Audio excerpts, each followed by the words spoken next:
All right, so let's start with the big story that we're tracking on WION at this hour. Russia has claimed unassailable primacy in the hypersonic missile club. If the Kremlin claims are to be believed, then Russia has deployed its second hypersonic missile system called the Avangard. Now, back in 2018, Vladimir Putin had claimed that the Avangard can travel 20 times faster than the speed of sound.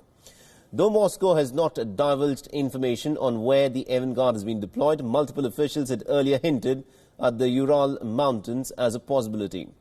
Now, this deployment follows the Kinshal hypersonic system that is already in service. And according to Putin, Russia is in fact leading the world in the hypersonic missile technology. There is no way to verify the claims that have been made by Putin about the new missile system, but there does seem to be a consensus that Russia indeed is leading the way. Now, by their own admission, both the United States and China are at least a couple of years behind from Russia in deploying the hypersonic. A bit more about the missiles. Now, Avangard uses what it calls a glide system. This means that the hypersonic is extremely agile and almost pretty much impossible to intercept at hypersonic speeds.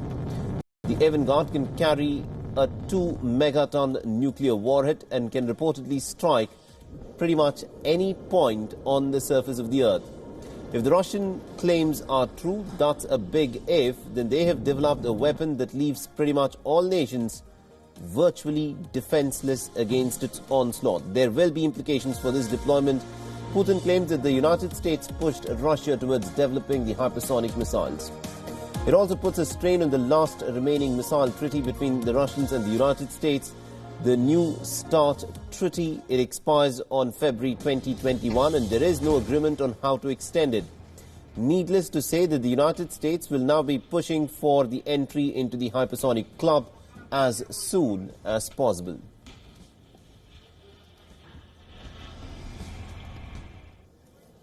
Now, China, Russia and Iran are currently engaged in a joint naval drill in the Gulf of Oman, but beyond the military cooperation, it's the political messaging that is of greater importance. Now, this joint drill comes at a time when Iran is locked in a fierce bit of a battle of words with the United States. Trump has slammed Iran with crippling sanctions, and there's been considerable personal animosity between the leaders on public platforms such as Twitter. It is in this backdrop that Russia and China have decided to throw their weight behind Iran. Iran's Rear Admiral Ghulam Reza Tahani has claimed that this exercise will show that Iran cannot be isolated on the world stage. Now, on the face of it, the drill will involve rescuing ships on fire or vessels under attack by pirates and also shooting exercises. Both Iranian Navy and also the Revolutionary Guard will take part, and Iran's state media has dubbed it as the new triangle of power in the oceans.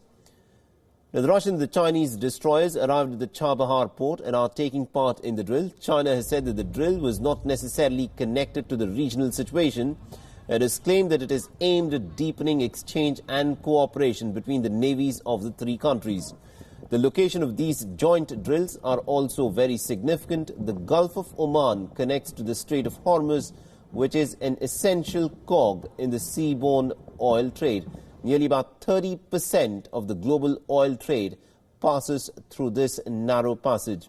And this was also a flashpoint earlier this year when multiple oil tankers were